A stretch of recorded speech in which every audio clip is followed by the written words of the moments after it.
YouTube के सभी दर्शकों को मेरा नमस्कार। आप सभी को राधे राधे, जय श्री कृष्ण। प्यारे बच्चों, आज की क्लास में हम हिंदी सप्ताह 16 का दिवस 4 हल करने वाले हैं। ये हमारी क्लास नंबर 90 है। पाठ्य पुस्तक जो भाषा भारती है उसका पाठ है बेटा यह कदम का पेड़। तो चलिए शुरू करते हैं आज का अभ्यास कार्य। अपनी अभ्यास पुस्तिका निकाल कर अपने सामने रखिए, ठीक है। और मौखिक चर्चा से इस क्लास की शुरुआत करते हैं। आप बाल सभा में क्या क्या सुनाते हैं? बेटा बाल सभा में हम चुटकुले सुनाते हैं, कविता सुनाते हैं, कहानियाँ सुनाते हैं। क्या आपने कभी नाटक अथवा अभिनय किया है? बिल्कुल सही बात है बेटा। बाल सभा के दिन या 15 अगस्त और 26 जनवरी के दिन स्कूलों में नाटक भी होते हैं, तो बहुत सारे छात्र जो हैं नाटकों में भाग भी लेते हैं और पात्र भी बनते हैं, अभिनय करते हैं। कन्हैया बनने के लिए कौन कौन सी वस्तु लगेंगी? बेटा भगवान श्री कृष्ण के फोटो आपने देखे हैं, तो वहाँ पर जो जो चीज़ें उनके हाथ में दिख रही हैं वो सब चीज़ें कन्हैया बनने के लिए, उनका अभिनय करने के लिए आपको लगेंगी। बांसुरी लगेगी बेटा, मोर पंख लगेगा, उनके बाल बड़े बड़े थे तो नकली बाल भी आपको लगाने पड़ेंगे, उनकी जैसी ड्रेस आपको पहननी पड़ेगी, हाथों में चूड़े कंगन पहनने पड़ेंगे और आप कन्हैया बन जाओगे, ठीक है। माथे पर चंदन भी लगाना पड़ेगा।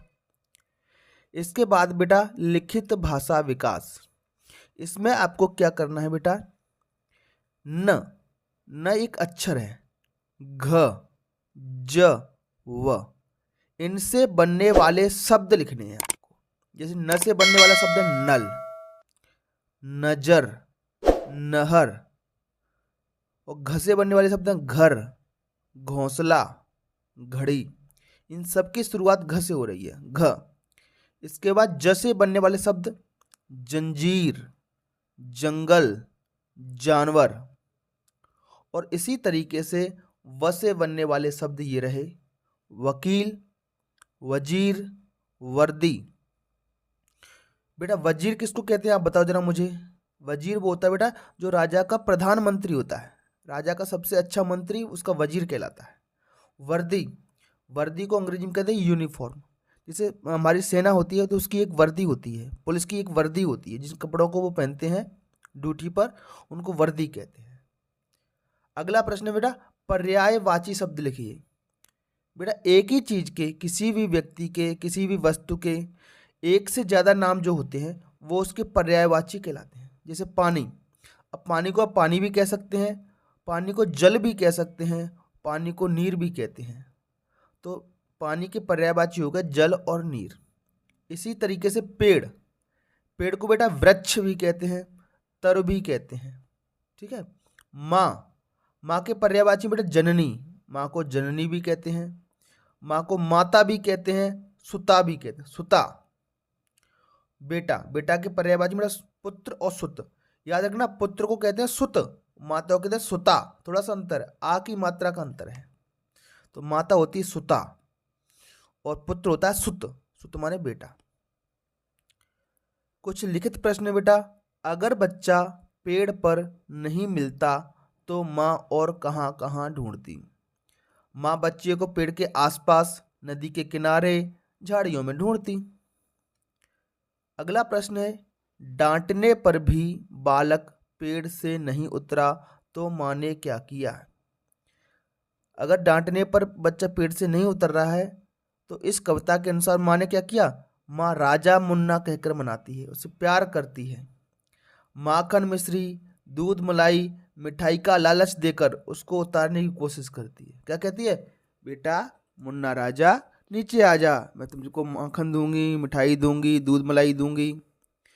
इस तरीके से आज की माएँ भी करती हैं। जब बच्चा उनकी बात नहीं मानता तो उसको प्यार से मनाती हैं, उसका जो घर का नाम होता है उसको बुलाती हैं, फिर उसको कहते हैं चॉकलेट खिलाएंगे, तो उसको बिस्कुट खिलाएंगे, ऐसे ऐसे मनाती हैं, ठीक है।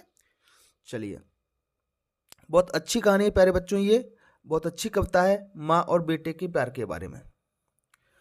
वाक्यों को सही पद क्रम में लिखिए। बेटा एक वाक्य है बजाता मोहन बांसुरी है, तो इस वाक्य के शब्दों को उथल पुथल कर दिया है।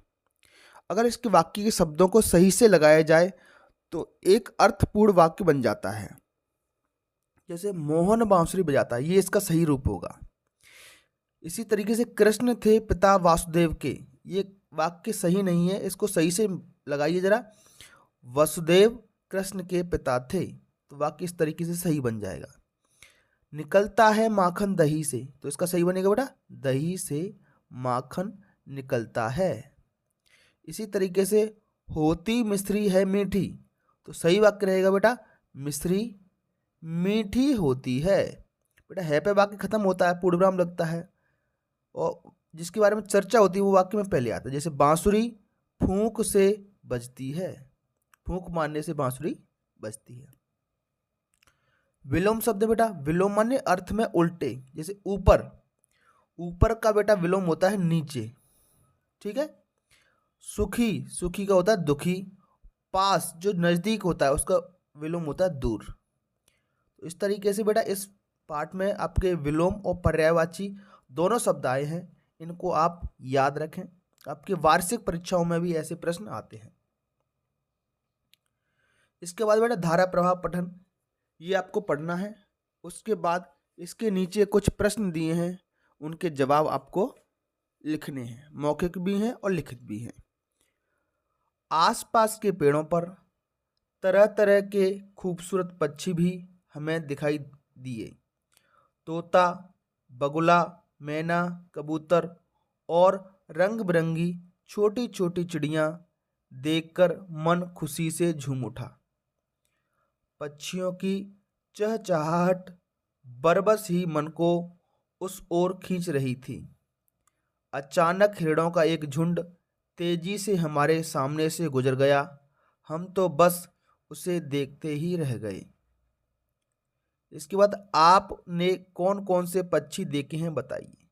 तो आपने अपने आसपास में कौन कौन से पक्षी देखे? तोता सबने देखा होगा, मोर, कबूतर, कोयल, मैना, बगुला, ये सारे पक्षी लगभग लगभग सभी बच्चों ने देखे होंगे।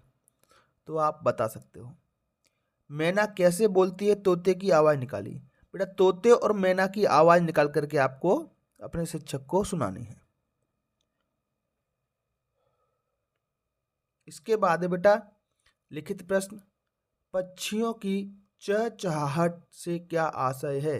चहचहाहट, बेटा चहचहाहट का मतलब होता है जो पक्षी आवाज़ निकालते हैं उसी को ही चहचहाहट बोलते हैं। तो पक्षियों के आवाज़ निकालने को ही चहचहाहट कहते हैं। अच्छे से लिखना बेटा, गलती मत करना कोई भी। प्रश्न क्रमांक 2, मन को खींचने से आप क्या समझते हैं? मन को खींचने से, तो मन को खींचने का अर्थ है अपनी ओर हमको लुभाना या आकर्षित करना। आपको कोई चीज़ अच्छी लगती है ना, आपको खेल खेलना अच्छा लगता है, तो खेल आपके मन को खींचता है। आपको पढ़ना अच्छा लगता है, कविता सुनना अच्छा लगता है, कहानी सुनना अच्छा लगता है, तो मतलब ये चीज़ें आपको आकर्षित कर रही हैं, आपके मन को लुभा रही हैं, आपके मन को खींच रही हैं, ठीक है। कोई भी चीज़ हमें तब अच्छी लगती है जब वो हमारे मन को खींचती है, हमारे मन को लुभाती है। इसके बाद में बेटा स्वतंत्र पठन है, कुछ लाइनें दी गई हैं। पुस्तकालय से कहानी की कोई पुस्तक लेकर कहानी पढ़िए और प्रश्नों के उत्तर दे दिए।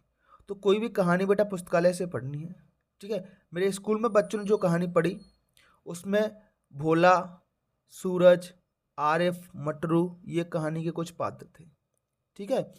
यह कहानी किस घटना पर आधारित थी? बेटा ये कहानी थी मकर संक्रांति के त्यौहार पर, है ना, तो उसके बारे में आप लिख सकते हो। इसके बाद बेटा आपका श्रुतलेख है। श्रुतलेख में आप जानते हो आपके शिक्षक आपसे कुछ वाक्य लिखवाएंगे, कुछ शब्द लिखवाएंगे, वो आपको यहाँ पर लिखने हैं।